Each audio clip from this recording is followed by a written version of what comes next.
And then,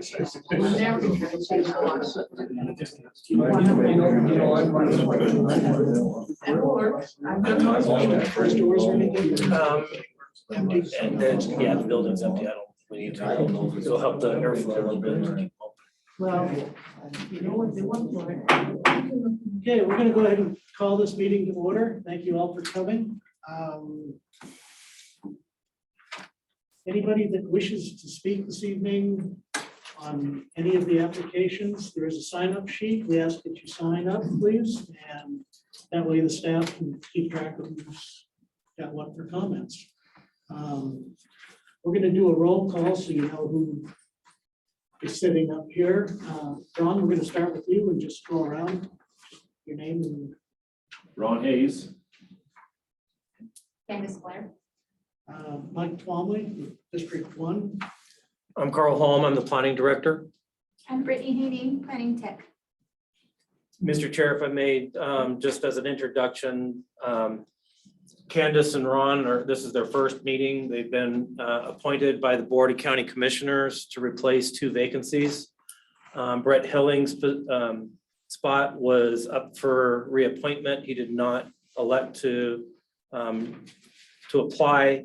And so Ron is filling that position. So that is a 3-year position. Candace is replacing Mark Rober, who requested to step down.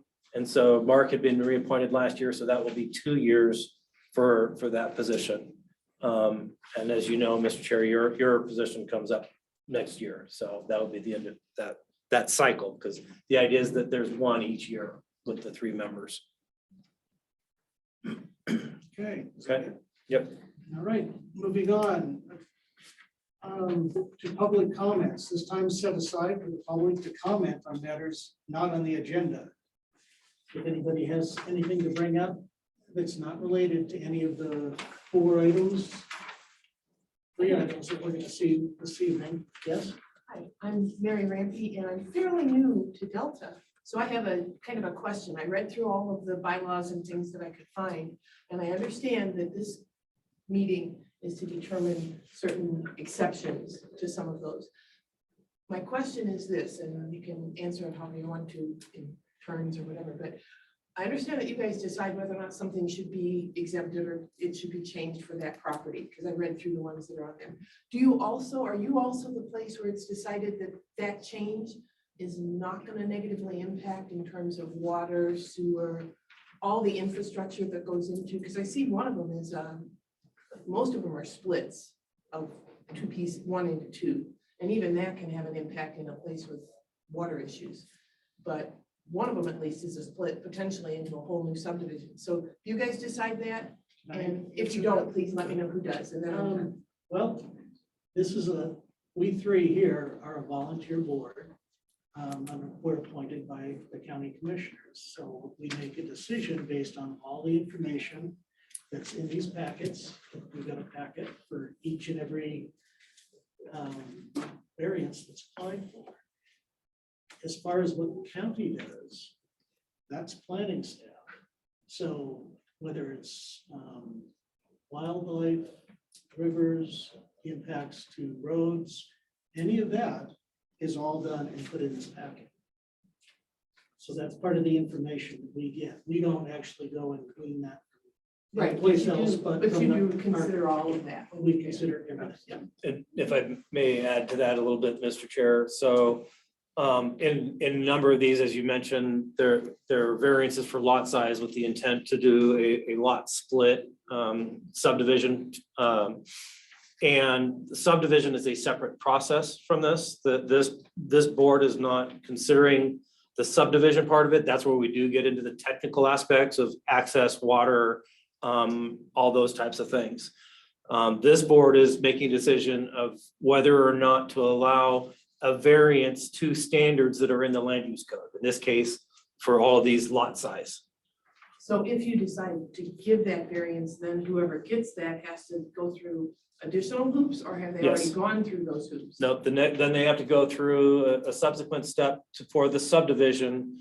A 2-lot subdivision can be approved administratively by the director, myself, Again, but still holding the standards in the land use code. If there are 3 or more parcels, it goes to the planning commission and the board of county commissioners. Okay, I think that answers my questions in general. Thank you. Anybody else? Public comment? No? All right, moving along. On the agenda.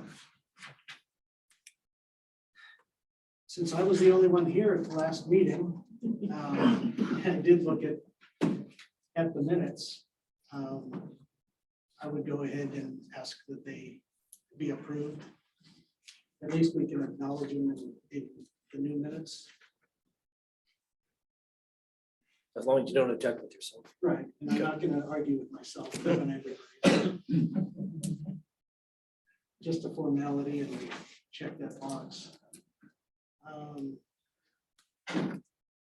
Under Board of Adjustment business, since we have 2 new members that come in at the same point in time that we needed to elect an officer, so what we don't have right now is a vice chair. We've got 2 new members, so one of them leaves here as vice chair. Mr. Chairman, can I make a motion? You sure can. I would love to motion that Mr. Ron Hayes is position of vice chair. Can I second that? I can second that, right? Yes, Yeah. yeah, in this case. I wasn't sure if it was. Odd numbers. So right.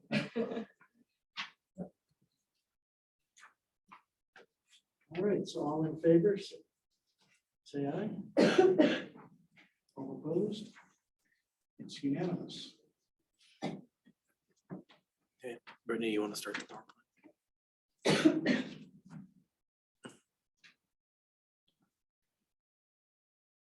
Oh, I jumped around. That's okay. We got there. Yeah. Yeah. Okay. Mr. Chair, I just also, just to note, I do not see anybody on Zoom for this meeting at this juncture. Okay. So we want to go to the first one, Brittany. So the first item, PLN 22075 Grace. This is a request for variances. However, we are recommending that you continue this item to June 22nd. We were not able to complete the staff report in time for this agenda due to some staffing issues. Moved. Okay. Yep. Next. So first, for the next item on the agenda is PLN 23-00 patch 001. 001. So this item, PLN 23001 hatch, again, variances to reduce the required lot size in the 835 zone. It's a 35-acre parcel located on the south side of B Road, west of 1825 Road, Delta area. So as I mentioned, it's a 35-acre lot in the 835 zone. 835 zone does require a minimum of 35 acres. So creating lots less than 35 acres does require your board to consider variance for that. The intent is to get to a 2-lot subdivision, a minor plat, where lot 1 would be around 30 acres and lot 2 would be around 5 acres. So since both lots do not meet the 35 acres, each one does need a variance approved by your board. When there's access, a shared access, serving 2 lots, it's considered a shared driveway. When there's a shared access serving 3 or more lots, it needs to be developed to a local road standard. There is an easement through 1 parcel, but it would be serving 2 lots with the subdivision, and I'll show you as we get through this. Next slide. So this is the vicinity map showing the location of the property. There's kind of a gray line down below, which is the county line, Highway 50 to the east. And you can see the condition of the site in the surrounding area. There is some irrigated agricultural land on the property. That's the darker area in the picture. Next slide. This shows the zoning of not just the subject property, but the area surrounding it. There's some A20 and a little bit of A5 to the north. The left is a more zoomed in photo of the subject property. As I mentioned, the left side, the west side is irrigated. It's being irrigated. The east side is where they would be looking at creating an additional lot, the 5-acre lot, just south of the existing homestead residence. You can kind of see the orange arrow in that top right corner. That's where the access comes into the property through the property to the north. Next slide. So this is a sketch of what they would like to do if the variances are approved. The highlighted blue area would be the new 5-acre lot. The remainder 30 plus or minus acres would be lot 1. Next slide. So in the land use code, there's 2 components to a variance to lot size. There's the criteria. Is it consistent with the land use code? Does it meet standards for the urban growth area zoning designation, specifically that the lot is at least 75 feet wide and has 30 feet of frontage? In this case, the lot does not have frontage on B Road. However, the access easement is 30 foot and that does front onto B Road. Also, the intent is to minimize disturbance to irrigated agricultural lands or wildlife habitat, not and. And as I showed you in the sketch, they have designed it to avoid impacting the irrigated ag lands. The criteria also does call for no further subdivision, and you'll see a condition that staff has added or is recommending if you want to approve it relative to meeting that criteria. Separately, there's also 3 findings. All 3 findings have to be made in order to approve a variance. First, that there are unique conditions or some practical difficulties. That could be an odd shape to the property or topography or something, why they cannot meet the standard, that there's some hardship, and that this variance would relieve that hardship, and that the variance will not create a public detriment. Next slide. So again, it kind of, as I mentioned, kind of in the county road standards, the definition for a shared driveway is providing access to 2 separate lots. And then if it's serving more than 2 lots, it'd be categorized as a road, not a driveway, in which case a local road is required to be paved. A local service road is either paved or gravel. And typically in this type of case, if it were 3 or more lots in this kind of condition, gravel would be sufficient. Next slide. So this is the access off of B Road. See the orange dashed line, that's where it comes in. It just goes through the property to the north to access the subject property where there's 1 house, and then there would be a second lot. The lot to the right, to the east, you can see a separate blue arrow. That's a separate access. So this easement does not serve that lot. And it does not serve the development of the lot of where the easement is across. That's the blue arrow to the left, to the west. So really this access is only serving the 1 lot, and then if it were to be subdivided, a second lot. So in staff's opinion, that would be a shared driveway. Next slide. So some conditions that we've drafted, if you want to approve this variance, with the subdivision, the new lot is required to have a proof of water tap, or if they don't have a well or some other water source. That the shared access from B Road, there'd have to be a maintenance agreement between the 2 lots that would share that access. Setbacks would have to be met for all the structures. The plat note that I had mentioned earlier, rather than just restricting further subdivision in perpetuity, that is something that the Board of County Commissioners has said is not what they intended with the land use code. And we've been talking about as we've been going through the land use code update. We've drafted some language that there be no further subdivision unless the property is rezoned. You could say there should be no further variances of the lot. The intent is that they're getting an exception and that they don't continue to just keep subdividing, basically. that the easements be put in place wherever it's needed for utilities. In this case, they're bringing utilities from the north. They'd be going through what would be lot 1 to get to lot 2. So there'd need to be easements on lot 1 for lot 2 in that case.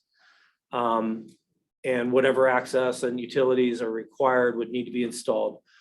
Most of these are related to the subdivision part of it. We highlight them here as conditions simply to, again, it's to be aware that that's there and will be required at the subdivision stage. So with that, before you today is to consider whether or not this application meets the criteria, if it meets the 3 findings that are required, and then if you want to approve, conditionally approve, or deny the variance. That concludes my presentation. If you have any questions. Are the applicants here? Do they want to? Hi. You folks want to present anything else before we start asking questions, or? I don't think so. I think he pretty much covered it. I guess I have a question for staff. It says in here that the water tap's already been bought, paid for.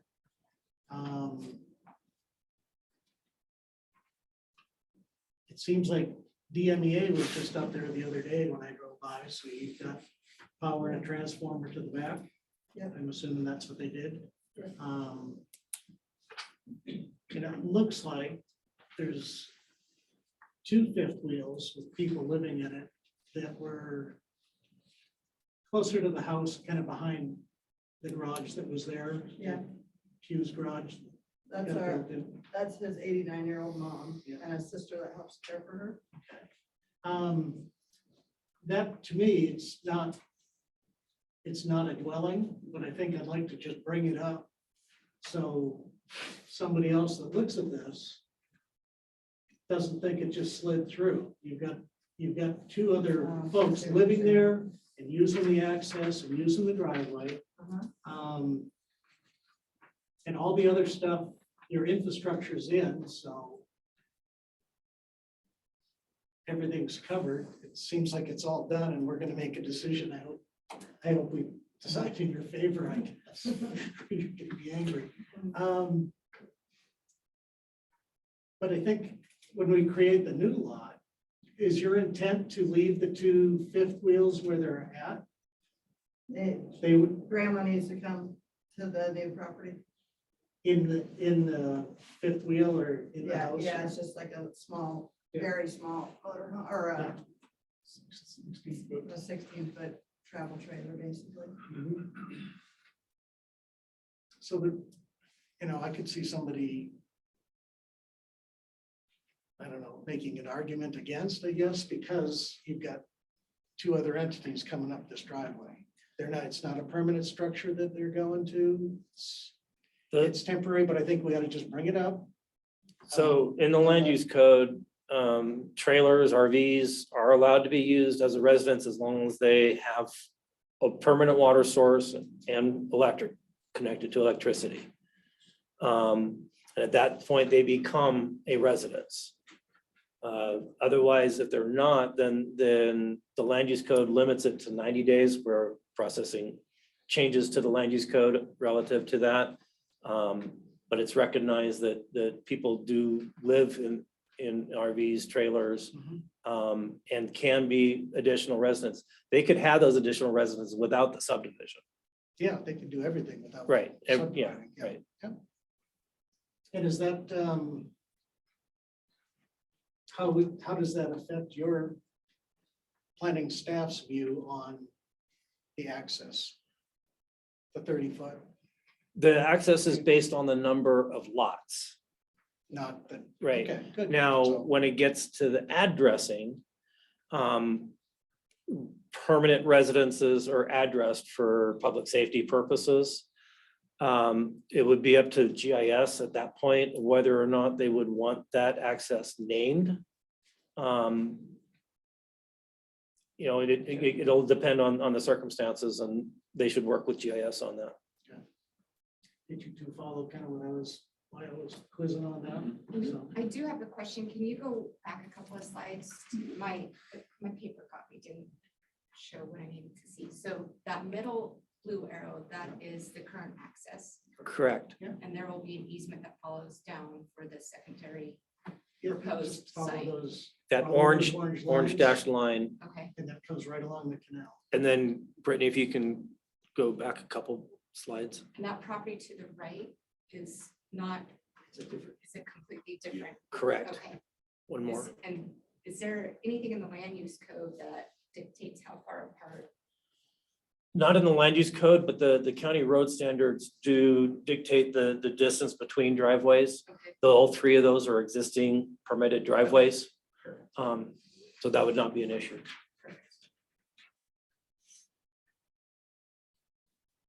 So if the trailers and the RV are moving to the proposed lot, there will be no extra traffic. No. No, there won't be any extra. Per se, yeah. Well, I'm just saying that Right. his I mean, mother that's doesn't that, even drive. they're moving to the back. She's 89. Right. Yeah, she can't even drive the golf cart, so pretty limited on impact. Okay, well, that was my question. Is there anybody here that would like to speak for or against the application? Not? Any deliberation, yes? Is there any question you guys have for staff? Information? Pretty well cut and dry. Right. If you didn't make a motion, we just need one for each lot. Yeah, right.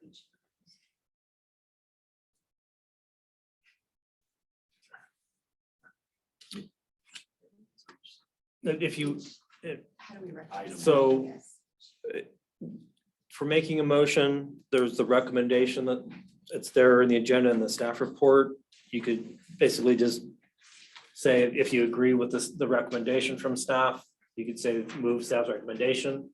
That would include the conditions. If you want to make any changes, then you can identify and note that.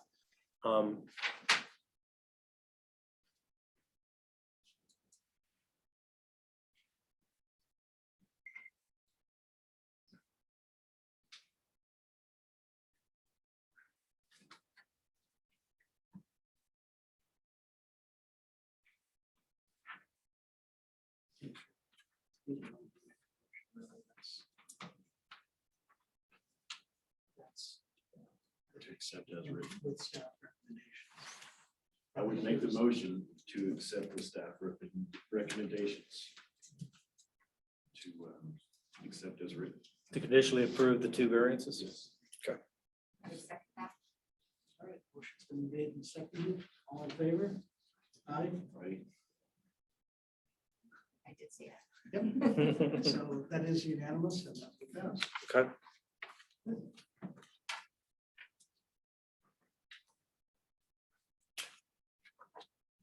So the next item, so the variances have been approved for the hatch. And so the next step will be to go through the subdivision and you can contact staff and we can help you through that. So we'll send a follow-up letter too. Okay. Next item, PLN 23022, Row and Story. This is a variance to reduce the required lot size in the A5 zone. It's an existing 5-acre parcel located south of U Trail Road and Cedar Edge. So to give a little, there is some background to here. The lots that share an access were created in the 1980s. There's 5 lots that basically share an access off of U Trail Road. In 2020, there was a subdivision by Mr. Rowe called Nate and Sarah. It was a similar 2-lot subdivision. It was done prior to the land use code. Through that, it was identified there was a 60-foot right of way. And so they applied to vacate the right of way, and that was PLN 21082. It did go to the Board of County Commissioners. There were a lot of questions about that. And then went back and it was sent back, I should say, to the applicant and their surveyor to do some more research on that access. The concern of the Board of County Commissioners was to make sure that there was adequate access for all the lots, as well as the maintenance, ideally also the maintenance of that access. So all of that has been kind of put aside in this application now. PLN 23-022 is a similar two-lot subdivision to what was proposed back in 2020. It also includes a minor boundary line adjustment between Mr. Rowe and Mr. Story. The variance is specific to the Rowe property, though. The boundary line adjustment is a separate action. It's administrative. That can be done with or without these variances. As I mentioned, it's about a 5-acre parcel. It'll be split, by 2.94 and 2.32 acres. And since they do not meet the 5-acre minimum in the A5 zone, they both require variances. And again, there's a shared access, and that would be reviewed by county engineering. And it goes through lot 1 and would serve the new lot 2, but it also serves 3 other lots along that area. Next slide. So here's a vicinity map. Butte Trail Road runs along the northern border of the properties. The Rowe property is on the left. The Story property is on the right. As I mentioned, really the focus for the variances is the Rowe property at this time. Next slide. You can see the zoning for the area is generally A5 for all the lots, and that zoning map, you can kind of see how the lots are configured to the right of the Rowe property, which is outlined in red. You have Mr. Story owns the first couple lots. The Fries own the next lot, and then the bottom lot there that shares that access are the Kennedys. Next slide.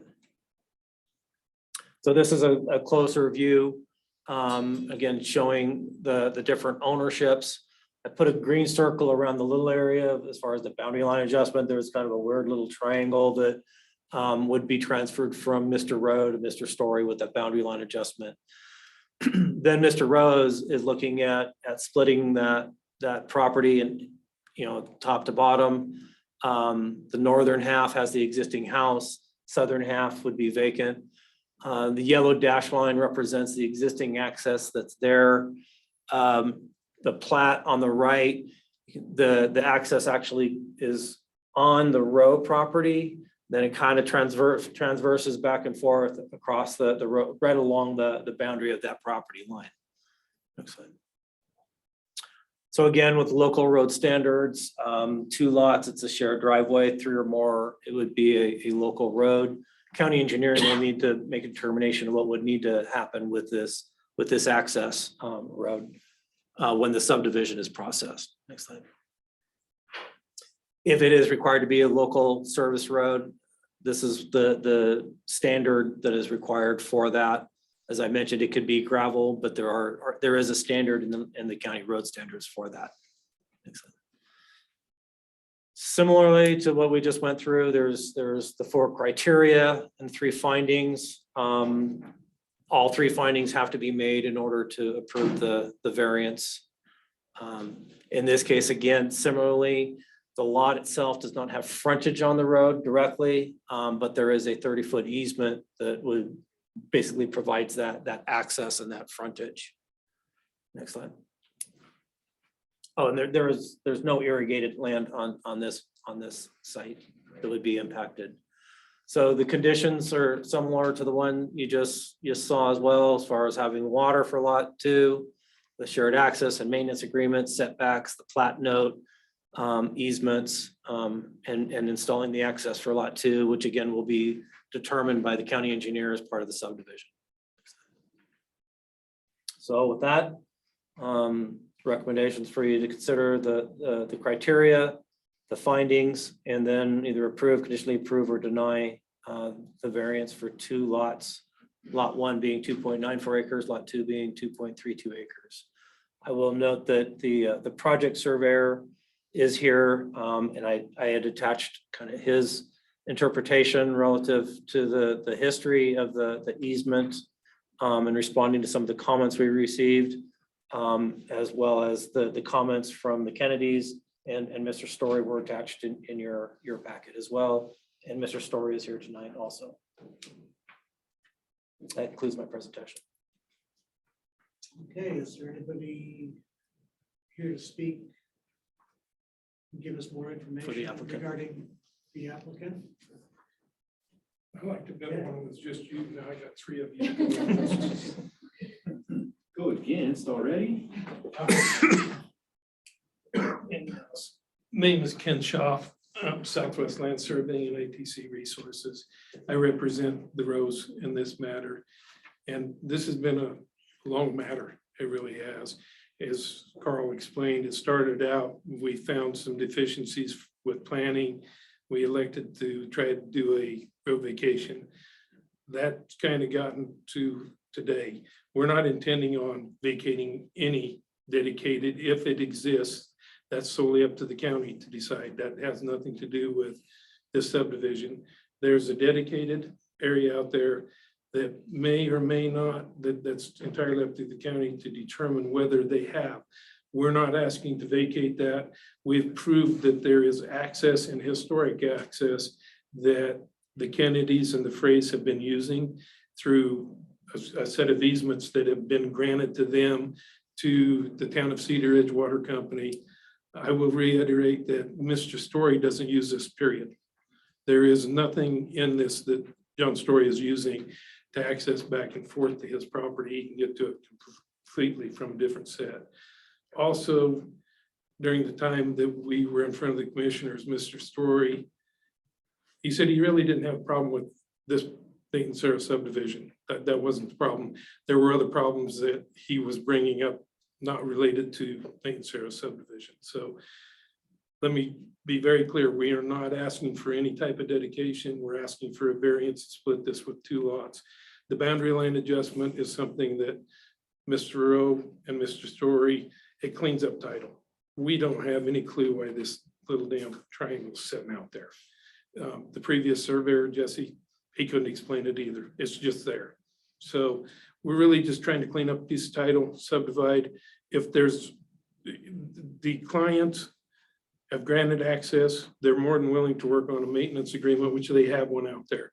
But this has seemed to fall upon, we've got landowners that are absolutely adamant they don't want this subdivision to go. That I can't explain to you why. That's not my purview to get into that, but the simple fact is we've been, what, 2 years now? And working on this from before the LUCs were adopted to today. And the client has no intent to vacate that dedicated area. Everything shown on the plat is shown on historic documents that were created for the Story boundary line adjustment, the Story exemption. Those things all come back and forth. At some point, the county's going to determine if they wanted this road dedication to nowhere. That's an issue between the county and Kennedy's then. Mr. Story really has no say in this. It doesn't affect him, period. And phrase. So it's been kind of a difficult. Kennedy is the last lot. Kennedy, Lucinda is the last one. Her son represents her. He's an attorney.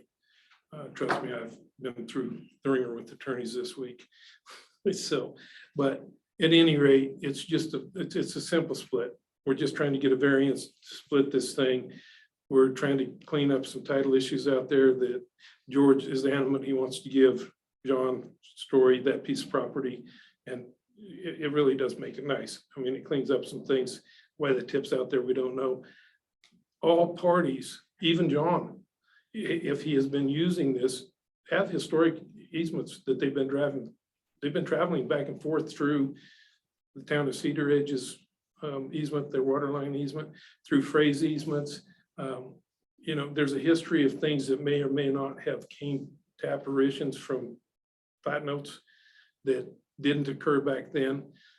It's quite simple. It's if they're looking for a maintenance agreement, we've drafted one. It's of record.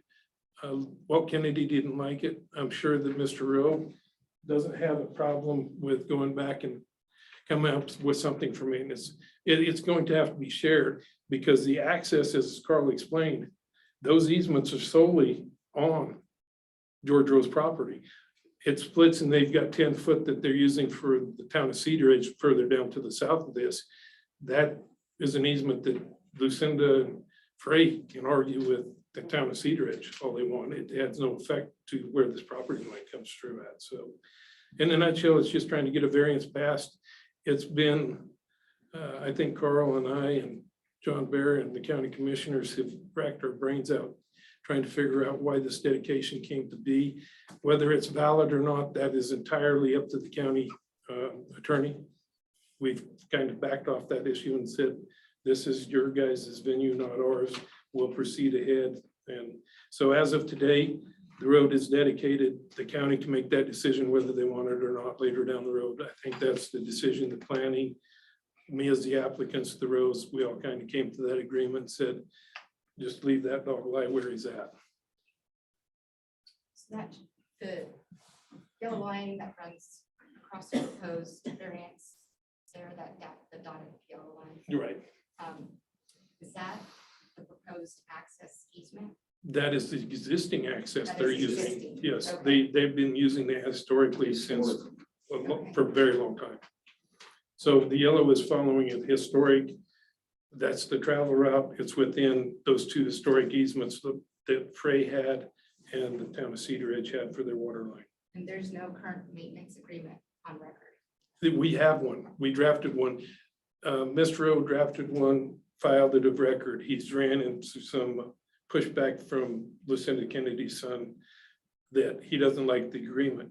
But prior to this, no one would jump on board to come up with any kind of maintenance agreement. So what George said is, I'm going to grant you access across my property. I'll give you a 30-foot easement and we'll work on the maintenance ourselves. All this, in my opinion, I've been doing this 40 years now, is simply a push to keep somebody from subdividing. I've looked at this from every aspect. That's really where we're at, is someone that doesn't like this subdivision, that's where we're gonna go with it. And the easements are there. They are historic easements. They've been there. They're historic easements that Kennedy had and Frey have been using themselves. And truth be known, probably part of that easement from research relays back is it's still Frey's easement. He's not contesting anybody using it. I've talked with William Frey personally. He says, whatever we need to do, he has no problem with this. The two entities that we seem to gather pushback from is John Story, who doesn't use the easement, and Lucinda Kennedy's son, who does use the easement. And it's just simple boils down to the county can make that decision whether they want to vacate that portion that was dedicated to him, and if it was taken legally or not. That's a county issue, I think we all agree upon. And coming up with some kind of a maintenance agreement that Mr. Rowe has given it 100% effort to, it's just fallen upon deaf ears down the road. I got a question for you. On that map right there, it shows that yellow dotted line coming off of U Trail Road straight down, and it shows the boundary line on the west side of that. Yes, You just told us that everything for easement there sits on the road property. Is that correct? it is on the rules, except where you get, Mike, where you get down to the point where it's at right there.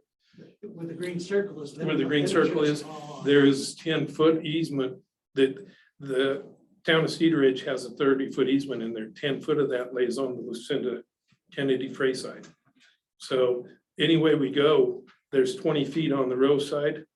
Plus he's given an additional, he's made that 30 foot.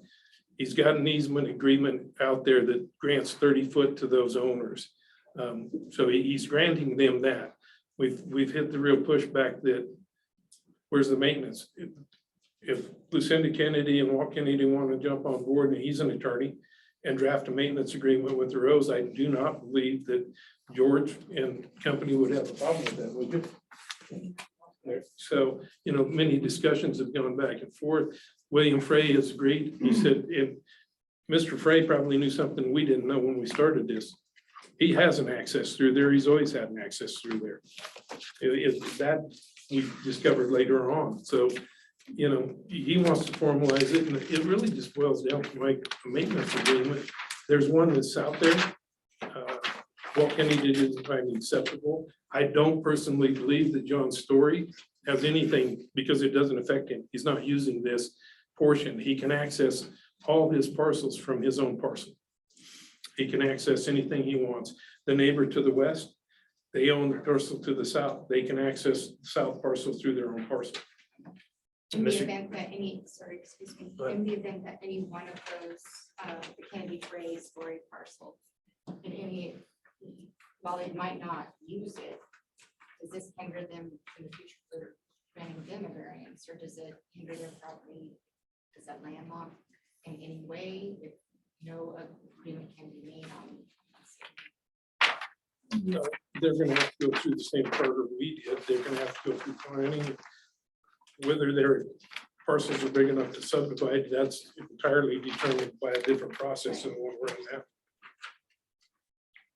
Mr. Chair, if I may, I just kind of to the point that you made, that aerial photo, the red line is reflecting what's on the GIS, which isn't always 100% accurate. If you want to see this, maybe a little closer up, this is the survey plat with the shadow, the shading showing the improved area and the easement lines a little easier to see. So that kind of leads into my next question. If we glean all this information tonight and we make a decision on what to do, it's up to the county. It's not us to beat this horse to death. That is, But there is a distance from Ute Trail Road to the end of the 30-foot easement. And I'm assuming it would be where access is provided to the Kennedy line. So there's a linear footage distance here. And what we just heard, if I'm understanding it right, is that could go from a 30-foot wide to a 60-foot wide. yes, If it goes through to a 60-foot wide, you take that lineal footage, multiply that times 30 feet. Does that come off of the acreage? Does that make those two lots just a little bit smaller? not necessarily, You yeah, know, Only if it's dedicated in fee title would it reduce the acreage. If it's an Right. easement, it would not affect the so acreage. that. you know, It encumbers it, but it doesn't affect it. that's right, Because I know in Delta County that right, you can absorb the entire road in the lot. right, And that and was my question. there is That's no the effect case? in this case.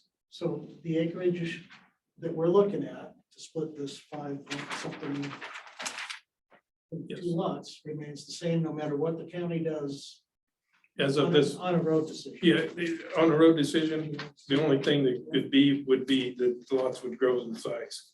They would not be reduced, they would actually grow. So, you know, that's, I guess you catch 22, you're asking me about, we grow in size there.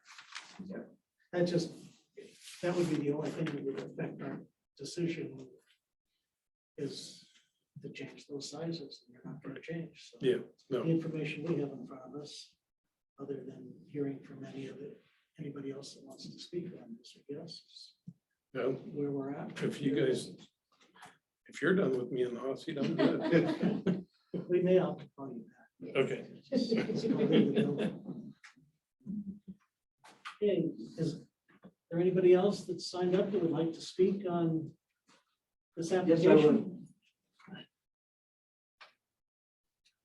Name's John Story, 24714 U Trail Road, adjoining, obviously. Let me first state, my wife and I are not opposed to this subdivision whatsoever, okay? If they can pull it off, great. We just ask that they do it by county regulations. Do not do away with a dedicated 60-foot wide easement that, yes, I do use that easement every morning, I believe, and every night. I don't know why it keeps coming up that I don't use the easement. That's how I access my home. Yes, there is another access that I could use, but in 1984, I was asked to dedicate that easement to the county of Delta. And at which time they asked me to please develop it. I developed that road insofar as it gets to our home. The Kennedys have developed the road as it is today on down to their property. We have maintained it, we have built it. So there again, we're not opposed to the subdivision. Just do as you were asked. There is a lot of history through the county commissioners. in where they were asked to do maintenance agreements, access agreements. And to be quite honest with you, what was presented to me was really not a very good access agreement, not a very good maintenance agreement. And no one has come back to me since then to even try and improve it or to even ask me what needs done, how can we come together with this? So now it seems like they're just, it's like they're doing an end run around the things that the county commissioners asked them to do. There again, we're not opposed to the subdivision, just keep the accesses the way they are. Look at the history. Okay, yeah, there's historical accesses there. I understand that. But there's also accesses that I use historically, day in and day out. We just want it done right. We want it done to regulations, and that's all we ask. We don't want anybody else landlocked out. I realize that today we're all here saying, no, that's never going to happen. Not in my lifetime. I'm 67 years old. I'm not going to live that much longer.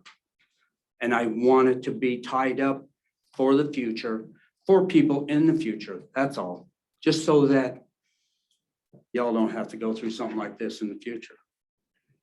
Okay? I do have a quick question regarding the maintenance use. And I'm a little bit confused. Wouldn't that be a privatized maintenance easement agreement, not a county? maintenance easement? I It mean, is recorded between the at private parties, but it's been the county's practice that when there's a subdivision like this, to have a maintenance agreement to avoid, we try to avoid problems down the Sure. road. So, But drafted by. but it's drafted by the parties and parties, agreed to by the parties. The county's not a party to it. Okay. Yes. That was just my. Okay. Are they doing anything now? No. No, at this point, the Rouse take care of a small portion of theirs as they come off from U Trail Road. The rest of it, although they did put some gravel on it last summer, the rest of it it's maintained by myself. All winter long, I fought 2 feet of snow up there plus. In fact, there's a culvert there on that unnamed ditch that nearly washed out, and I was afraid that there was gonna be a nightmare with that, although it didn't wash out, so we're in good shape there. So that would be between the ditch company and the county as well. Well, it's really not a ditch company, it's a tailwater ditch, Thus unnamed. unnamed, Yeah. yes. So yes, I do have access, not just to my home, but to the second lot below there. I do use that access. Not sure why it comes up that I don't, or that I don't use it, because I do daily. Sometimes hourly it feels, but I would just ask, look at the history as to what's been done through county commissioners' minutes, what's been asked for, what's been requested, and it's not been complied with. And it all comes back to me all of a sudden here that now we're gonna do it this way. If you just come to me as a neighbor and say, hey, can we work this out? I'm sure it could all be worked out. Nothing recorded or in writing between you and the Rose or any No. other parties? No, Is that, and that has been requested that they do that. And I don't, Mr. Shaw alluded to, well, maybe Mr. Kennedy should write it up. Well, Mr. Kennedy is not the one trying to subdivide. We've been going at this since 1984. The Kennedys and I have been, we've done it quite well, just verbally as big.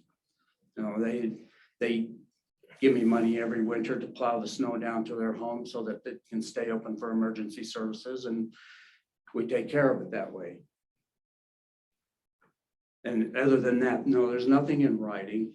And like I say, I believe that Mr. Kennedy, I can't speak for him entirely, but I believe he would say, well, I'm not the one subdividing this. I'm not the one asking to do this. Therefore, I really don't feel responsible for making any of this happen.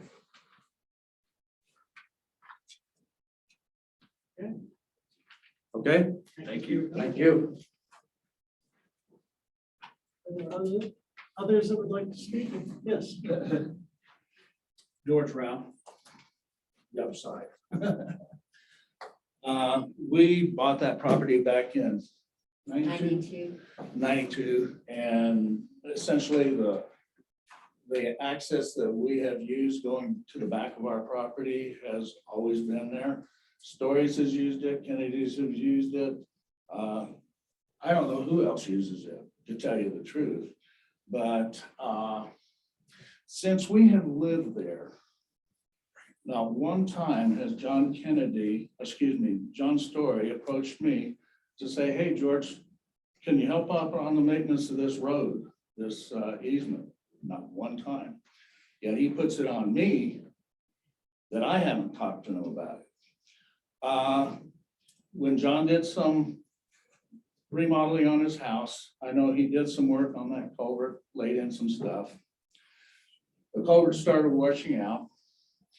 John was leaving the house the other day, and I told him that I talked to my dirt guy, his dirt guy too, and said, we're thinking about putting in a second culvert because that thing almost washed out. I mean, it was going over the road the whole 9 yards. When all this started to transpire, all we were trying to do is give the kid a place to live. You know, I guess it doesn't happen that you can just say, hey, I want to cut off 2 acres of property to give my kid. Can't do that anymore. You have to go through all kinds of hoops and all kinds of stuff. And we've been doing that for 2.5, 3 years. When they asked for a maintenance agreement, couldn't get any response. The response I got from John Story was everything had to be texted to him or emailed to him. I went by his place of business once to talk to him about it. And the next thing I get is an email say everything has to be emailed. When they asked for a maintenance agreement, John took it upon himself to write a letter to the Kennedys. I didn't get a copy of it, by the way, to the Kennedys and I don't know who else concerning that they need to talk to a lawyer. Well, enters Mr. Kennedy, a lawyer. And that's been an uphill battle. But when they asked for a maintenance agreement, I said, I'll take care of the road. Let's just get it done. They don't want that. So I'll do whatever the county wants. All I would like to do is get a variance, split that thing off, and son and his wife would like to move up close to her parents. That's all we've been trying to do. I don't know what else I can add. As far as the dedication, yeah, there's a dedication from what I understand. I don't know, I've never seen it. It's road to nowhere. And the idea that the county's gonna come in, put a 60-foot wide road in there. I've heard of bridges to nowhere, but this would be a bridge, a road to nowhere because it doesn't go anywhere. You're talking on the south end of that. On the south, triangle. yeah, from U Trail Road, around the corner there and on down. However, I don't know where the dedication was or what it was done, you know, but we opened up a can of worms when we started this.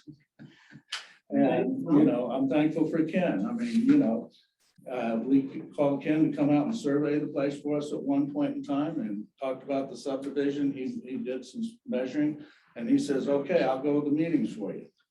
Best decision I ever made. But, that's where we are, in front of you guys, Well, we appreciate your comment. hoping for the best. So All right. that's it. Thank you for your comment. Anybody else? Speak on this one. Okay.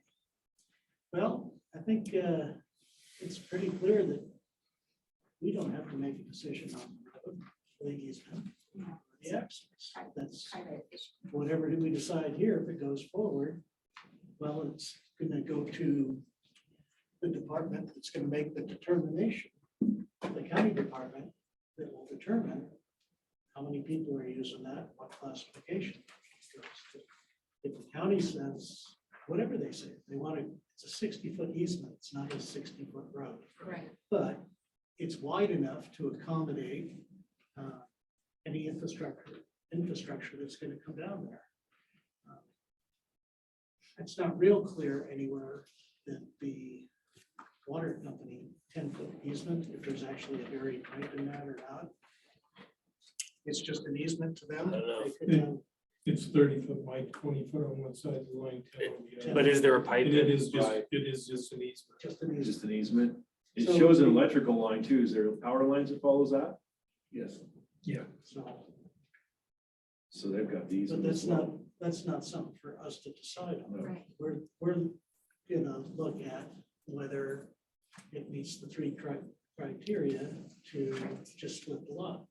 That doesn't mean that we're not guaranteeing that that's gonna happen. They still have to go through the process, get all that worked out, and they So can deal with a different entity. So we're visiting on two different variances for making a decision on the two different variances, or is a boundary line adjustment to clear up that little corner? Is that administration? That's administrative. That is Okay. industry. It really, all that's before your board is the variance for the two lots of the, it's Rao, I gather? Not Row, Rao. Wow. I apologize for misstating that earlier. I'll mistake. So if the motion is made, they just have to reference both lots. We don't have to make a motion. for Correct. separate things. That's correct. Just to mention. Could be one motion, right? Is there any other discussion at this point? Conditional.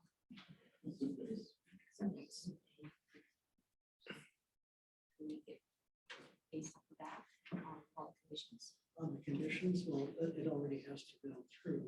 Okay. that other entity. You can request anything in the motion. if you want, Sure. But I think the entire road is already in.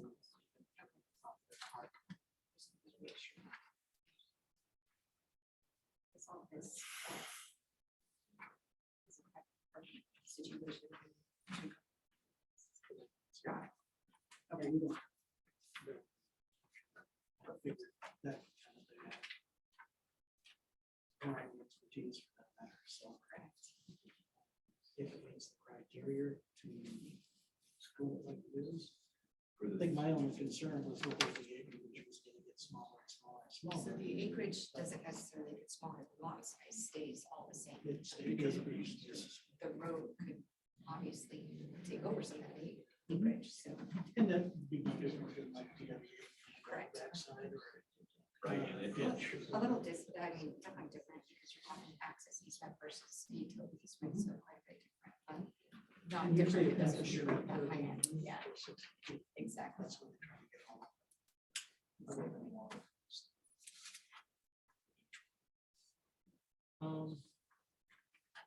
So basically it comes down to. I see nothing with the three issues that we have to. I agree.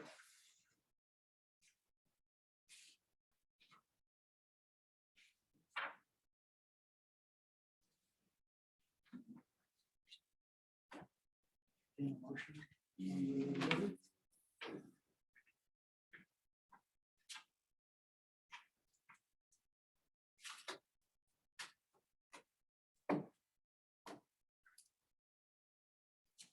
I would make a motion. That we do accept. As staff has written. To conditionally approve the two Conditional, variances. yes, I was going to the number, yeah. Yep. PLN 23-022. Okay, motion's been made. I will second that, PLN 23-022, Rose Story With the staff recommendations. with the staff versions. Staff Okay. recommendation. Motion's been made and seconded. All in favor? Aye. Aye. Motion carries. Continue on your next process. Okay. So again, the next step will be to go through the subdivision, boundary line adjustment, two separate, but can be done together. And we'll send a follow-up letter subsequent that the variances have been approved. If there's anybody that any aggrieved party that wants to challenge this action will have 30 days to appeal to the Board of County Commissioners. Okay, so.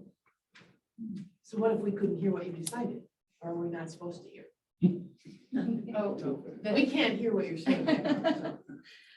Well, we were deliberating and then they made a motion. And we didn't hear any of that. I mean, some of us didn't. I have my hearing aids in, but I still didn't hear it, so. So do we get to know or is So that the not? motion was made to recommend approval of the variance with staff recommendations. And that's it. That's all we can do is Right, recommend. I the heard you approval guys for the- talking about that for part, because the split. gentleman up there speaks loudly enough. Yeah, so now it just goes further down the process. next one. So everybody's gonna have to prove up, and if the county says you need to do X, Y, and Z for your maintenance agreement or your road, that's up to the county.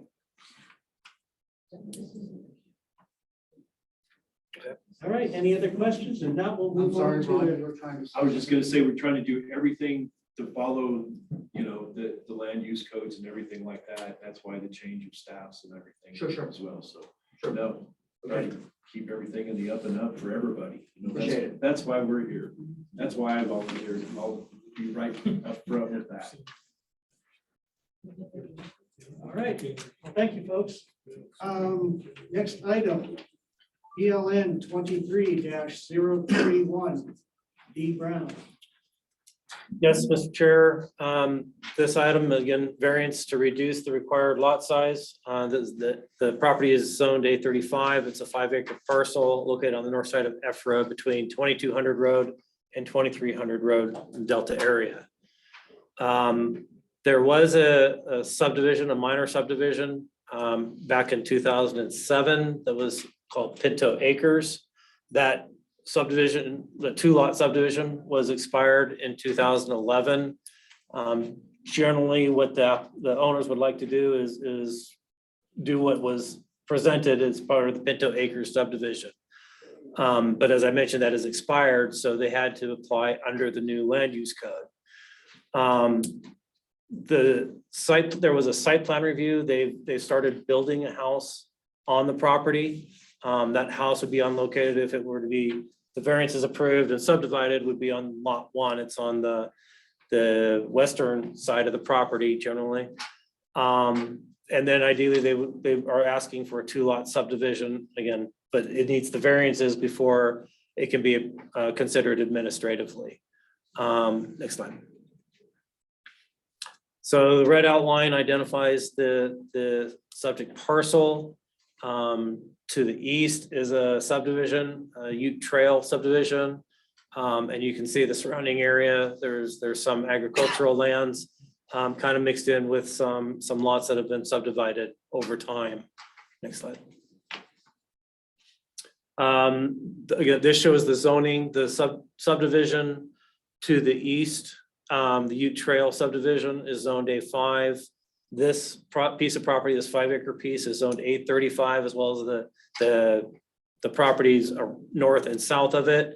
And then to the west, there are some additional lots that have been a previous subdivision that were zoned A5.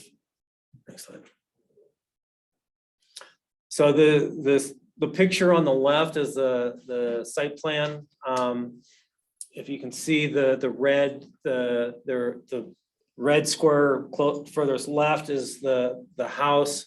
The red square kind of in the middle is the garage.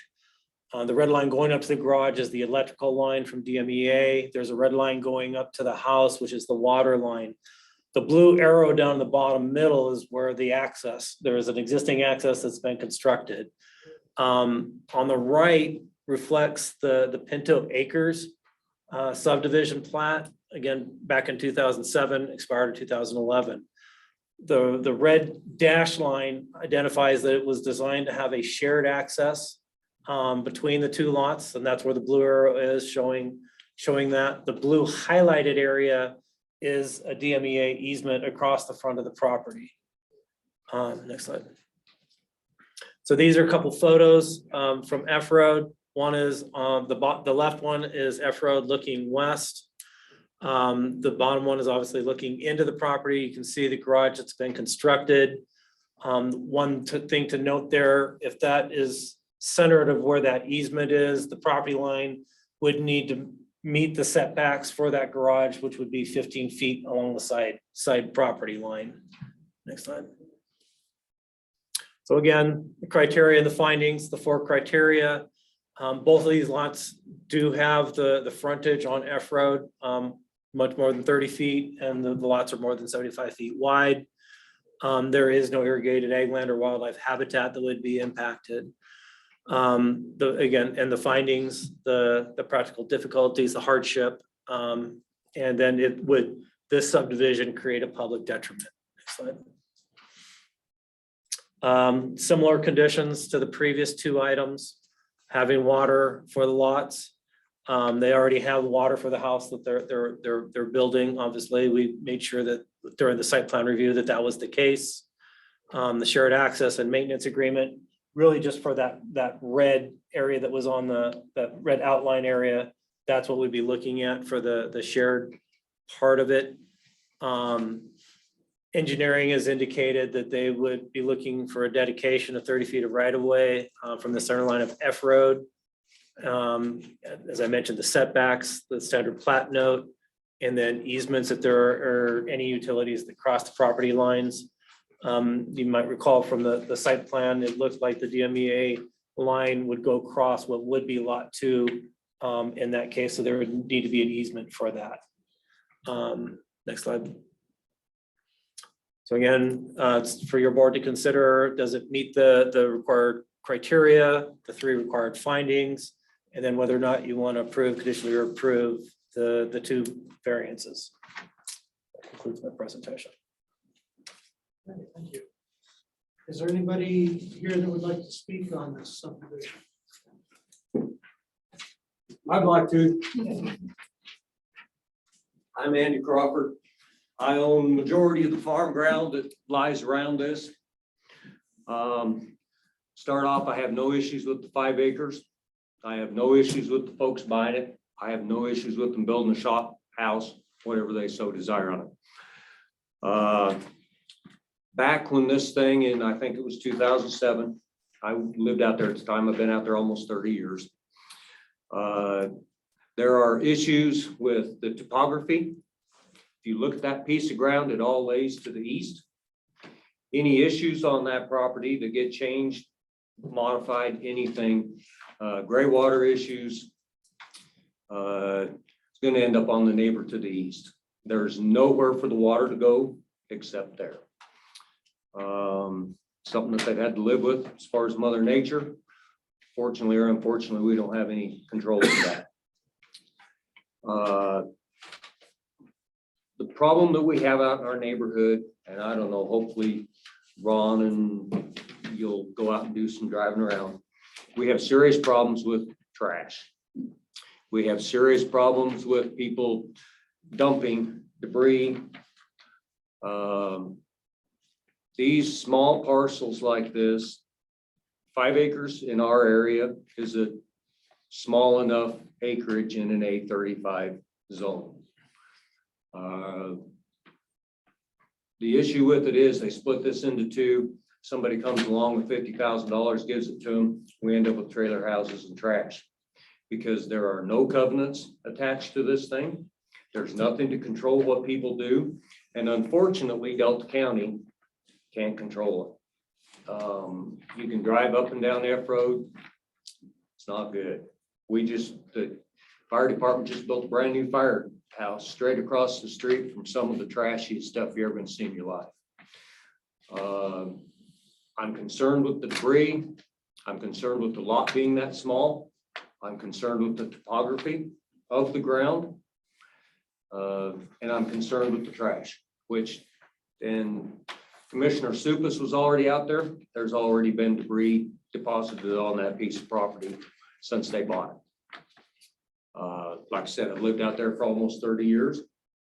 And I have a problem with people coming in and making promises and big thoughts. And the first thing that they do, they don't even have an address yet, and they're wanting to split it up. They're going to split this thing up, they're going to sell it, and they're going to be gone. And the promises that they made to the neighbors are gonna be no more worth no more than the agenda. And I live there. I look at this place every single day, many times a day, because I farm there. So I asked that it be approved as 5 acres, which has been historic. It's been 5 acres for 50 years. It was actually originally squatted.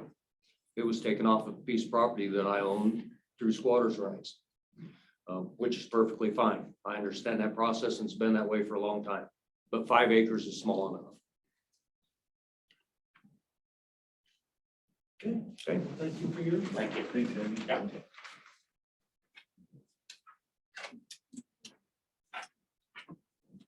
Anybody else want to speak on this? Oh, yeah.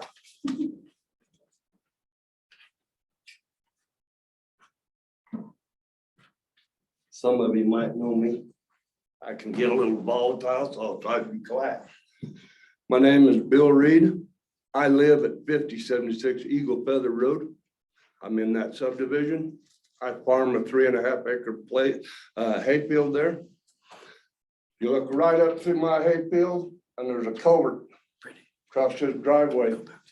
Aims every bit of the water that comes off of that hillside that's behind his house, gonna come right onto my hayfield. At $350 a ton, somebody's gonna buy it. I don't care what he does with these 5 acres. And he doesn't like less than 5. I don't care if he gets 2.3. But what I want is I want some guarantee that if they trash my hayfield, if something happens to the couple that are bought this place and they leave it, I'm not gonna look at 10 or 15 trailer houses lined up along that fence for the next 30 years. Hopefully I can live that long. I don't want a bunch of trash hauled in. If somebody wants to clean their place up and burn it and whatever they got, I don't mind that. I talked to David. He said that he was helping out a friend and a neighbor. I can understand that that does happen sometimes. But there's tree roots, big pile of them was hauled in from somebody else. If something happens that he leaves that place or doesn't continue on with what he has planned, but that's already subdivided and varianced off, then we live with that. And we have a book full of covenants in our subdivision. I want something in writing before they get this variance saying, okay, they'll do this, this, this, and this. And if something goes wrong that they don't carry through with that, I can sue them in the courthouse because I'll sue the pants off them. And so there's a lot of people in our subdivision. I mean, and we're not all the most perfect, clean people either. I got farm equipment. I farm 5 acres of hayfield. It's old. It's like me. It sets along my fence. I try to keep it clean. I take care of it the best I can. But I don't want another Blooms. I don't want another 19 road and F road corner. There's a zillion of them in Peach Valley because nobody cares. Well, I do. I've got to live there and I look at that every day. And if he does what he says he does, I love it. There ain't nothing wrong with a $250,000, $300,000 house over in the garage. 2 of them even, I wouldn't bother me. But if something would happen and I want some kind of coverage in case it doesn't happen. Because you and I all know, especially you've been through it a lot. Stuff happens. And when it does happen, somebody gets buried and I don't want to be born there. So that's what I got to say. Thank you, guys. Anybody else here? My name is Janet Polly. I live at 5019 Eagle Feather Road, just to the east of them. And I totally agree with both Bill and Andy. I really don't care if he subdivides as long as we have guarantees in place that we don't get another Blooms or the rest of F Road. So we have a nice subdivision. We'd like to keep it that way. And Like they were saying, if they have trouble with the water, gray water, all that stuff, that comes right onto our property. So it's like, as long as they have covenants that guarantee that, that this kind of stuff doesn't happen, I'm fine with the subdivision. So it's like, I talked to him when he first started moving in, he seemed like an awesome guy. And I was cheering him on every time I go out, and let the chickens out, or to feed one of the chickens, that, something new is happening over there. And it's like, yeah, this is awesome. But it's like, if they subdivide and, like Bill was saying, that if they get tons of trailer trash in there and stuff, we don't want that, especially right next door. So it just, yeah, I go by the blooms every time going to work, every day going to work, and it's like, I hate it. So covenants would be awesome, just to guarantee that, yeah, some kind of guarantee. So otherwise, I definitely approve. When you're in an A35, 5 acres is small. Okay, anybody else like to speak? And I'll try to speak loud enough too, I guess. Thank you. Quiet, soft-spoken. Any questions? Well, do you want to allow the applicants to rebut? Okay. First thing I'd like to say is I appreciate my neighbors. I appreciate the fact that they want to see good stuff happen on this property. So far, that's what I've put on the property. I've had Bill, my good neighbor, already come in, looked at my framing, said I've done a great job. I've also had Andy come on my property and tell me I should have done this, should have done that. But that's beside the point. That's Oh, it. no, wait a That's minute. it. I loaned you my forklift, I Now loaned you listen, my loader. just a minute, just a minute, Andy. The other thing I'd love to say is Andy's been a great neighbor. He's helped me with a loader. He's helped me with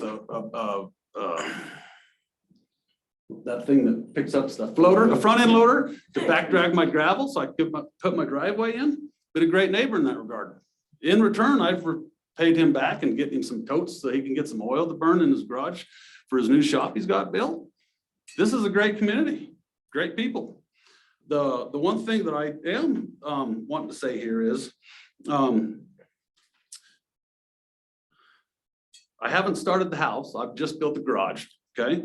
And something else that was in this, the stuff that's up on the board said something to the effect that this might have to be affected, the lot line would have to be affected from what Pinto said. We've already shown that that's a 25-foot distance from the Pinto acreage subdivide line.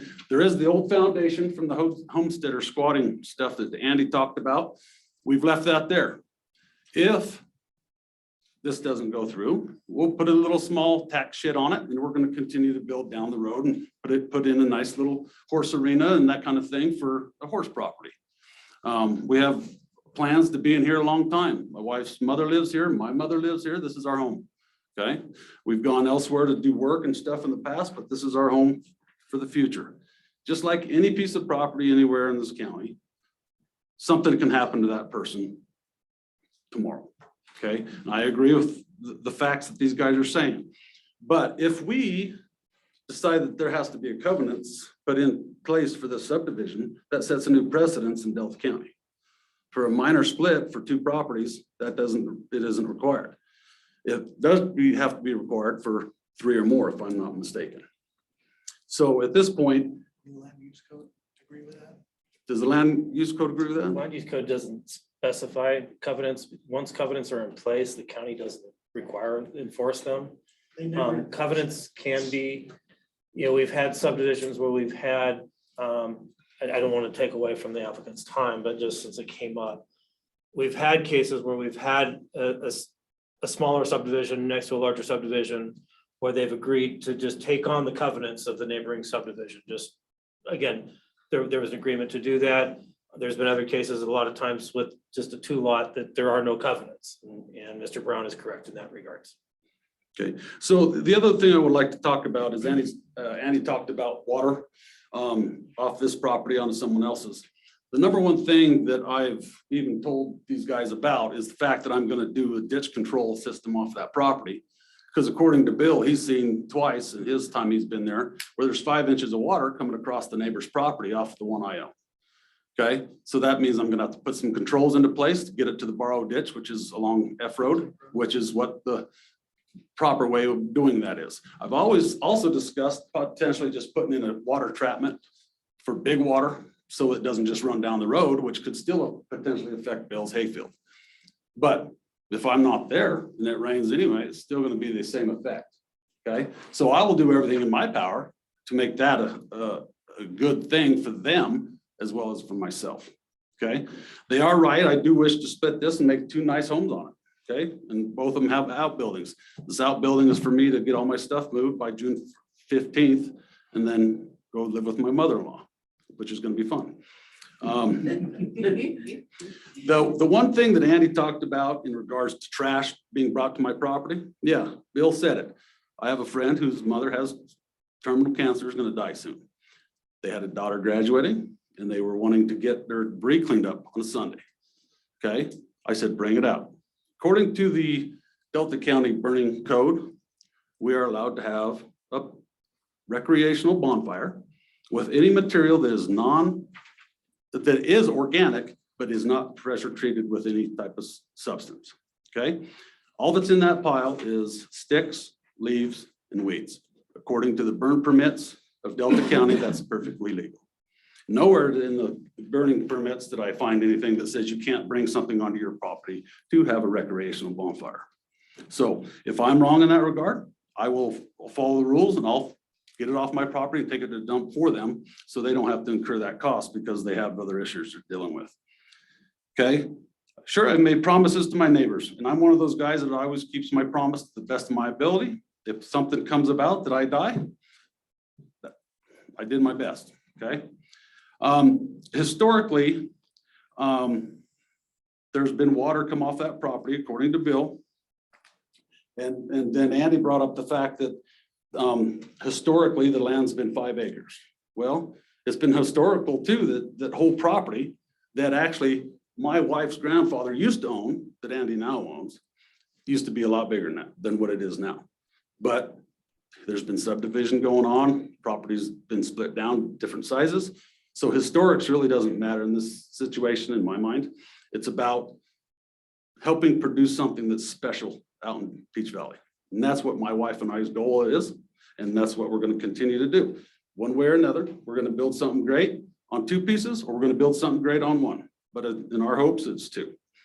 You know, talking with Janet. Am I correct on that name? Yeah. Sweetheart of a lady. First day I even looked at trying to buy this piece of property, I went to her house because she was on the corner. First house in the subdivision. She gave me, hey, Bill's the ditch rider for this company or for this subdivision. Go talk to him about the water, because that's what I was asking about. Bill and I hit it off right off the bat. Tamara's dad was his wrestling coach at the state wrestling tournament. So it isn't like we don't know each other and we can't treat each other with love and respect, because that's what we're going to do, because we are good neighbors. But for them to want to slow me and my wife's progress down for what we're trying to do for ourselves, for our future, based off of stuff that could happen, is not what should happen here. According to the stuff that you guys have put together, you know, I appreciate the fact that you guys feel that it's something that can go forward. Because in my mind, they're going to be 2 beautiful pieces of property in Peach Valley on F Road. Okay, thank you. Thank you, Dan. Anybody else? Last call? Okay. Either of you 2 have any questions for planning? Yes, a quick question on the current garage location. Can we go back? Thank you. Candace, if you look at the very back on the right-hand side of that garage, you'll Yes. see the post in the very back on the back piece of the property. Yes. There actually is right now a pin located right behind the center post of that. Okay, and right here on the front, there's 2 witness corners for the Okay. potential 60-foot split. And the center line of the driveway to that back post is the center line with the potential split is, Okay, do we have a copy of that? yes. Do we have Somebody one up does. here somewhere?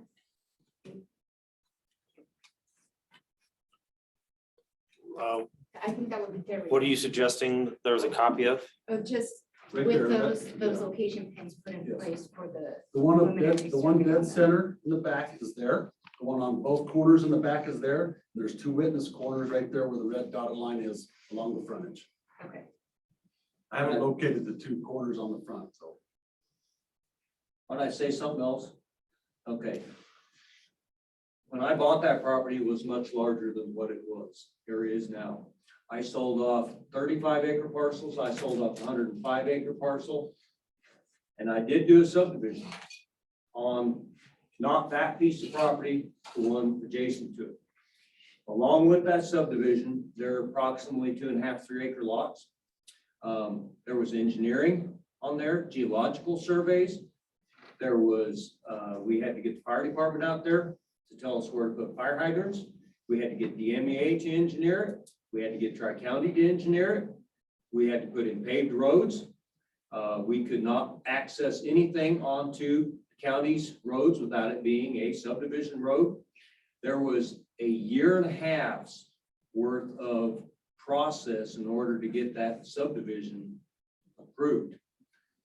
At the time, we were told that once any final plat was approved, that the rest of the preliminary plat would stay there forever until it was done.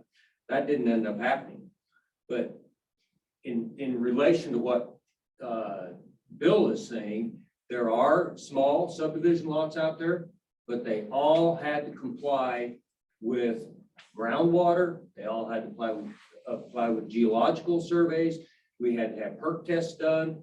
There was a lot of work, which our county gentleman there can verify. None of that's being done here. What's being done here is a random split of 5 acres into 2 in an A35 zone. But he is correct. Piece of ground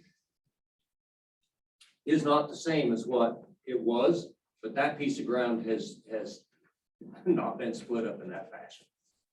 Okay, for right now, I'll let you know, there has been a septic test performed and it drained at 7 inches per interval, and which is really good.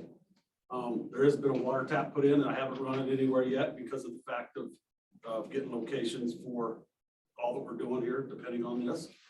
The electrical has not been installed, but it has been engineered by a DMEA engineer. And we talked about the easement that would potentially need to be there. That 60-foot easement, according to that engineer, and the 100-foot easement that's on the whole front edge of that property is sufficient for, it showed going across it and then up to the lot 1. In the center line of that, if it's split, there's going to be a secondary pedestal. And from that pedestal, it splits, goes both ways. That was just from a transformer to a secondary, then to the house. If that doesn't take place, the transformer will come to the opposite side of the driveway and go straight to the garage. And that way we have what we need there. So there has been a lot of work put forward, and I do have an address, by the way. It's 22437, if you want to write that down. And the other spots, part of it is we do have an access permit now. It's been paid for and we have been granted access. So that was something that was been there since I bought the place, and we thought it was there when we bought it, but it wasn't, so we had to pay the fees to get that. So we have gone through the steps. Other people don't see that, but we have. Okay, I got a good question. In the picture, it shows that the garage is like straight back from the access. But according to this, it's over. That was just a little shop drawing. It's not surveyed or nothing. Okay, It's just a drawing. okay. Yeah. Okay. okay, so circling back around, I think we can get into deliberations or questions for the planning department.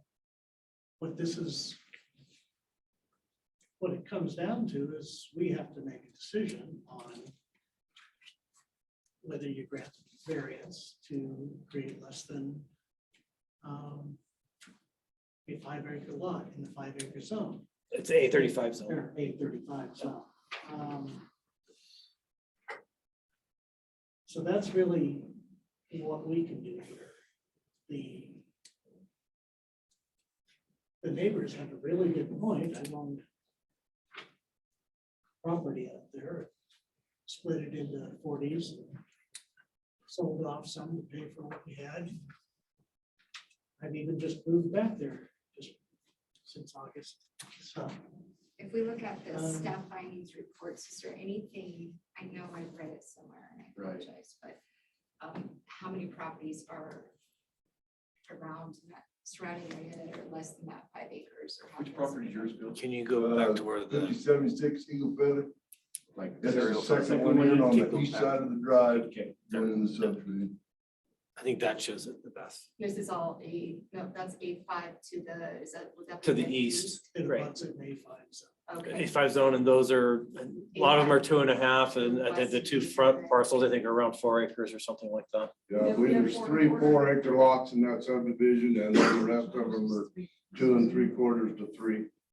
The other thing that they did have to do when that subdivision was built is they had to leave open space, Yeah. which there's 40 acres of open space to the east of that subdivision. The only open space around the 5-acre parcel in question is basically my ground. And basically, now when it comes back to us making our determination here, you've got, that lot is its own entity. Yes. It's not a major subdivision. If anybody wants to go and run a major subdivision, they have a whole set of guidelines to go through. Like And you that's had to go. historically. And now that we have this new land use code, depending on what side of the fence you're on, you might have more regulations. Or less in some cases, it can be less regulative. But we're not here to decide that. What our capabilities tonight are, yes, it could be split, or no, it could not be split. And I've been on the bandwagon for as long as I was on the planning commission. And now on this board, it used to always be the health department would follow the 1 acre minimum for the septic system. And now that they've changed that to a 1/2 acre, it really puts more pressure on everybody that wants to regulate the size of a home lot, a building lot. Roughly 2.5 acres, it works. You can do a house, a shop. Beach Valley, it's a great idea to have a backup place for a septic system.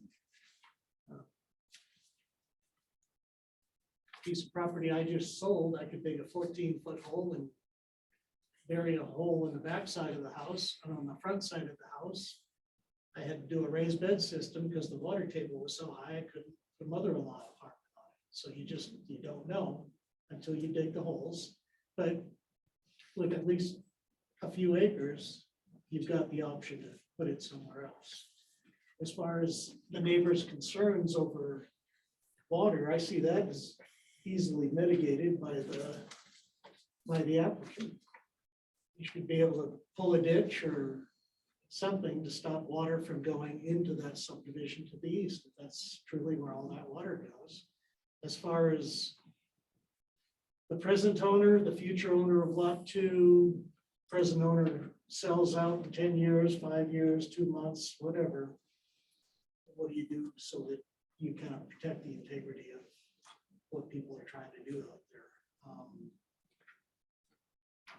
Covenants are not enforced by government. A covenant is only enforceable by the people that own the property and are signed on to that covenant. If you own that piece of property and it's got covenants, then you either get together and vote them out or you don't. A real simple solution that I've seen work in the past is that the applicant really does just take the covenants that are on the abutter, on theirs, and just incorporate them into what they've got. If they're not gonna technically own the piece that abuts the subdivision, then everybody's like kind. And it usually keeps your neighbors happy. It's a real simple solution. You don't have to put much thought into it. Just take the verbiage, for one application, you know, yours is as minor a subdivision as you can get. We have no irrigating water whatsoever. No. I The mean, subdivision does, so that would be a contention point. well, there's certain verbiage you couldn't put in yours under a piece of property. But the other stuff, if it had things for hooved animals, we see that a lot in covenants. Most people move to Colorado to have the dream, they want the horse in the backyard, or they want to have something, so. You know, covenants are usually such that you kind of protect those interests, but we can't make that decision. All we can do is decide whether the split is feasible or not. If we make a condition, could we recommend a condition that would somehow address the needs of the neighbors? I don't know that you can gum a whole lot of stuff onto Well- that, a simple split. You know, Brittany, if you go back to the findings. And I don't know, that seems a little overregulated. Yeah. To force a neighbor to adopt. That's just covenants, a, yeah, it's just a I mean, suggestion. It's not a. I've lived in this community my entire life in Delta County and been a real estate agent for 22.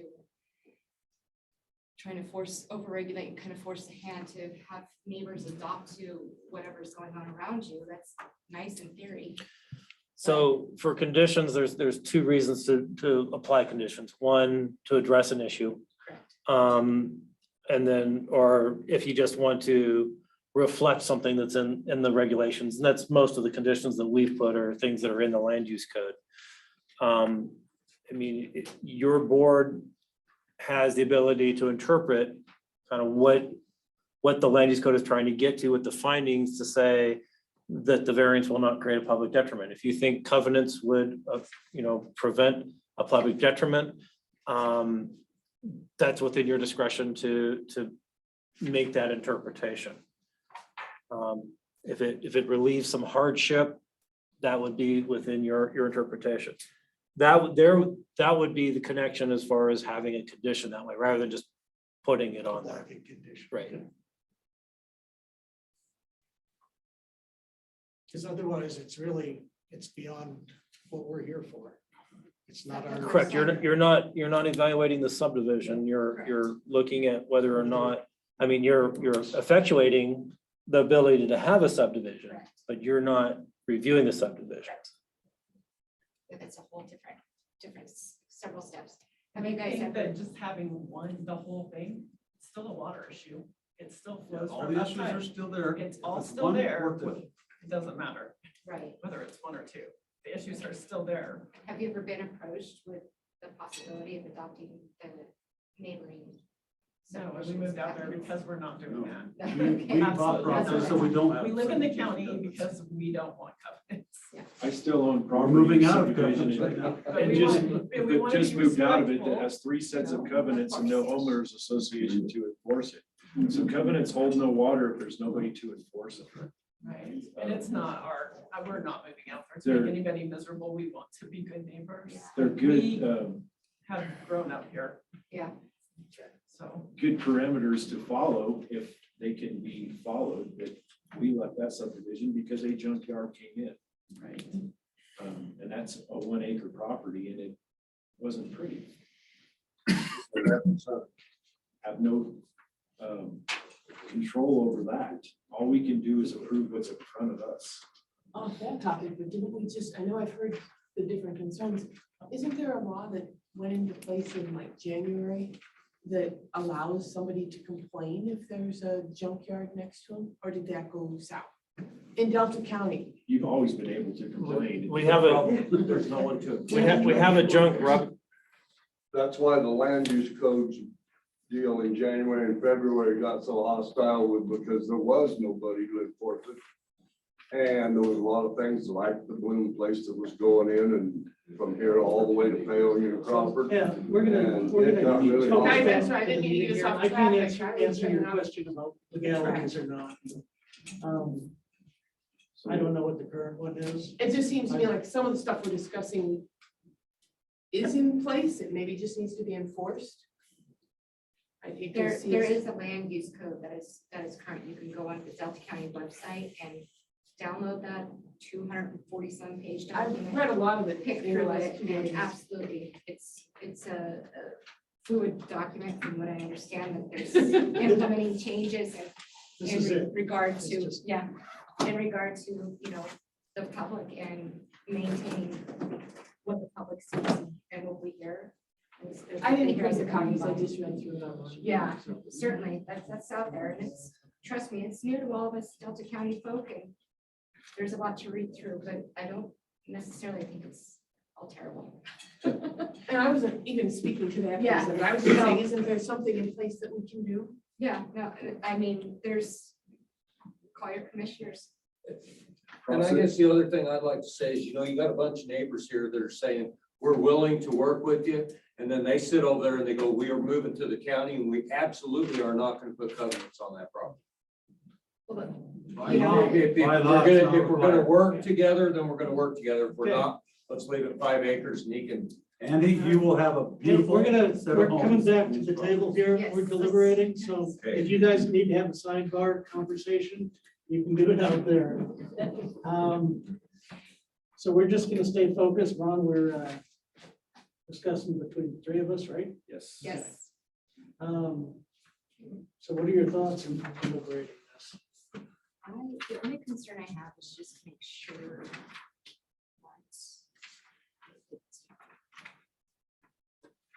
it is approved and have to do all my papers all mixed up. With that. You want to? Can you go back to the next visual? Perfect. Thank you.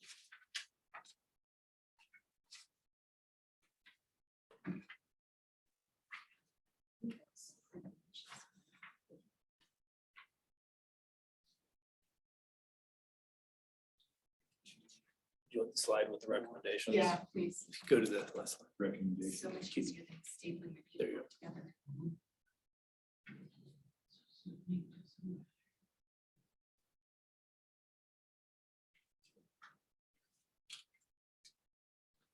Two different variance requests. It could be one motion. One motion. Okay. There are two variances since both lots do not meet the 835 minimum acreage.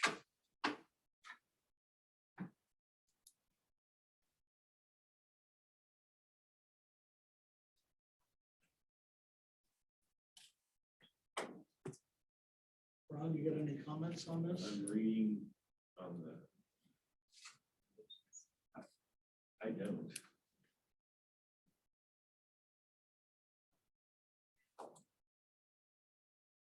The staff report is concise. Because really it comes down to what our capabilities are making a decision. Right. So a lot of what's discussed here is beyond our capability to Absolutely. do anything, so.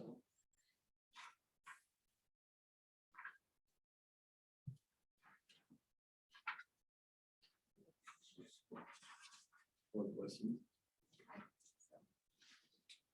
We entertain a motion then if you guys are done with discussion, one way or the other. Yes, I would make a motion to go ahead and approve PLN 23-031 D Brown with the staff recommendations. Second. Okay, motion's been made and seconded. All in favor? Aye. Aye. Aye. That's a unanimous vote. So the motion. You go on to your, whatever your next step is through planning. You'll have to meet other requirements. Okay, well, thank you, everybody, for your comments.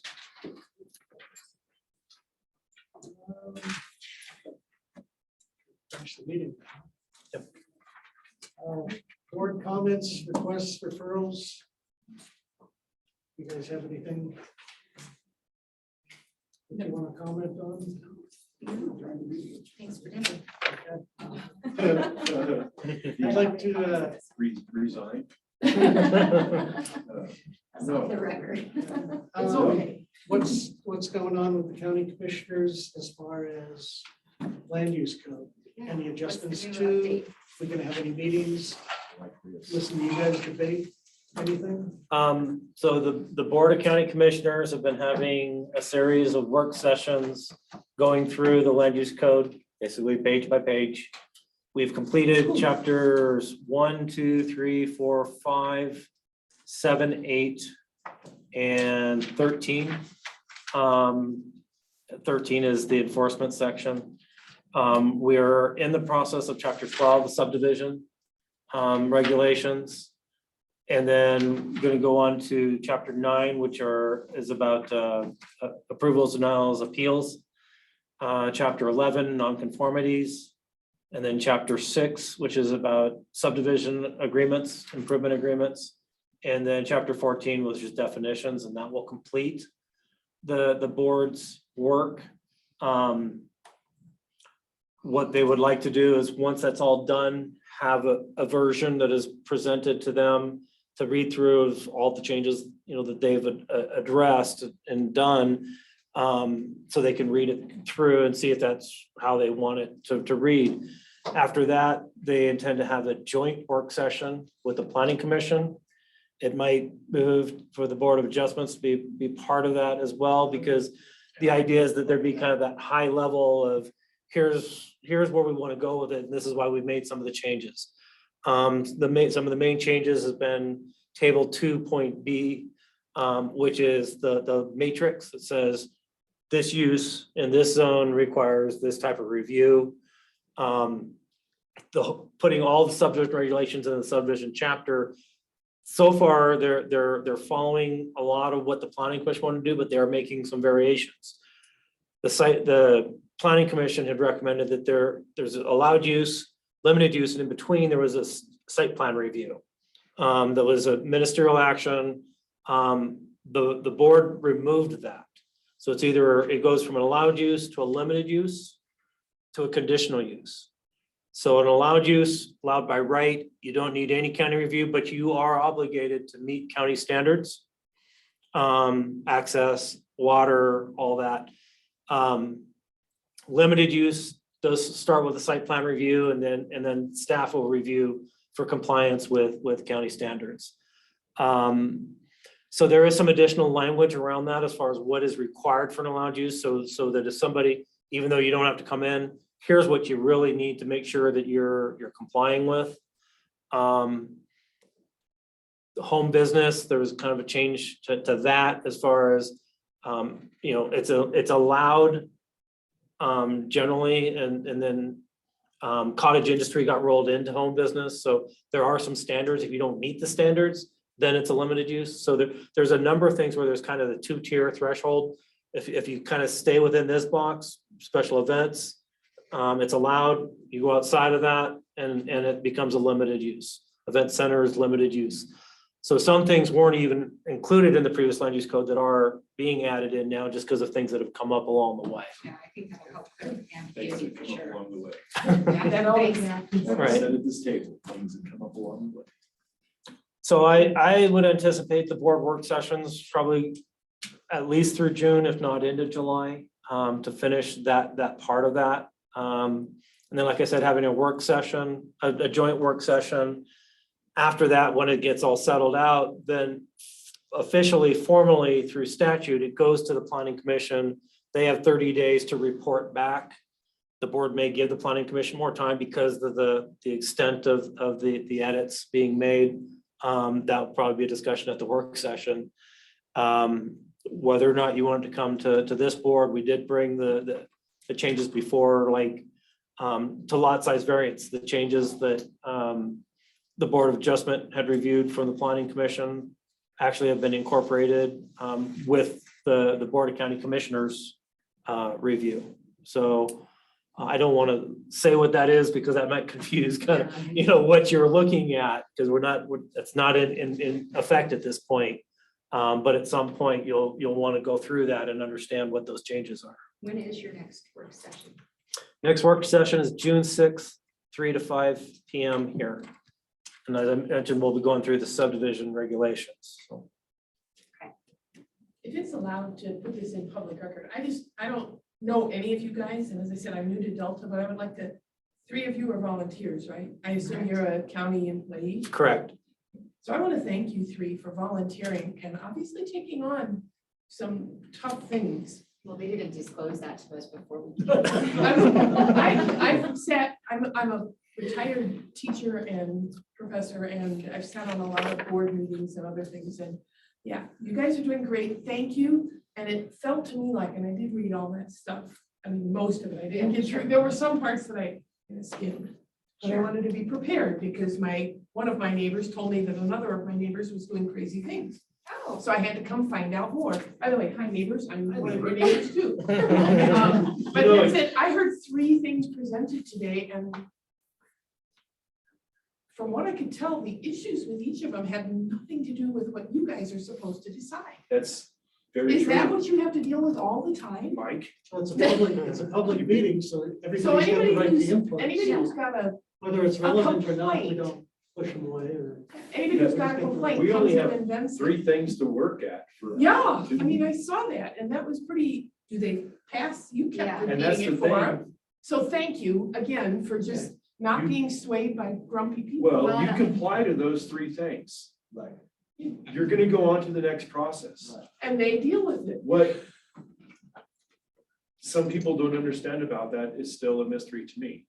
It didn't When- seem that complicated, so you guys Well, did a good job. How Thank many, crap. I've known people in this room for 50 years or more. Yeah. Okay, all of let's these guys. let's wrap the meeting up. and we can Chat. Okay, yeah, okay, yeah. Off the record. I have one question. Anyway, I wanted that on record. I have one question I needed to ask. I forgot we're still on public record. So I guarantee you somebody's going to appeal this. And that's- What is yeah, that, what is that process, so I know? So somebody wants to appeal, they can appeal to the Board of County Commissioners. They have 30 days from today's action. If that, basically, then we have the hearing again in front of the Board of County Commissioners. And that would be Supas, Coons, and okay. Yeah, correct. The appeal of the Board of Adjustments is based on what's called off record, meaning everything that was presented here, not bringing in new information. Okay. Okay, And do they have to have, I'm sorry, but I'm interjecting here, because I'm gonna be involved in this, I promise you, I'm gonna hear about it. Do they have to have a basis moving forward? Like, if I go forward in a Yes. court of law, if you're my judge, you can throw me out for a frivolous. the basis is that the decision was arbitrary, capricious, didn't follow the land use code But they don't have to effectively. show that it didn't, they just have to say that it didn't, and then come in and show it to these guys. Generally, Okay, they'll have to make that case in front of the Board of County Commissioners. okay. To I just over- was- to 'cause all overturn the 3 of action, these, I right. mean, it felt like there was another hot one brewing that, who knows, wow. You guys, hang in there. One of you only has 2 years left, right, to do this? And you only have. Joe, I got the press news out. You have, No, you've got No, 3. it's, I actually enjoy doing this. I grew up in this area, 5th generation apple and peach farmers. So I really am about protecting our rights and our right to farm here in Delta County and And you really have ag and irrigation. and all ag of that. irrigation and really just making Delta County what it's always been, which is solid. But yeah, things change. New people come in and things don't get taken care of. So I'm actually really applauding the efforts of our county commissioners and the planning department. And there's a lot of hoops that they've all gone through and lots of whiplash to go with that. But But it sounds like most of the complaints I heard were either private issues, or in the case of this, they have another place. sure, I think. If these guys turn their place into a trash dump, we have another venue, right? You could Correct. And I think. adjourn Sorry, I'm meeting, not Mr. Chair. suggesting that you're gonna trash this place. You could adjourn. There's no department report. No, no, other That than would land be use pretty code, much- that's pretty much it. Sorry. We're gonna go ahead and adjourn the meeting, so we're off the record.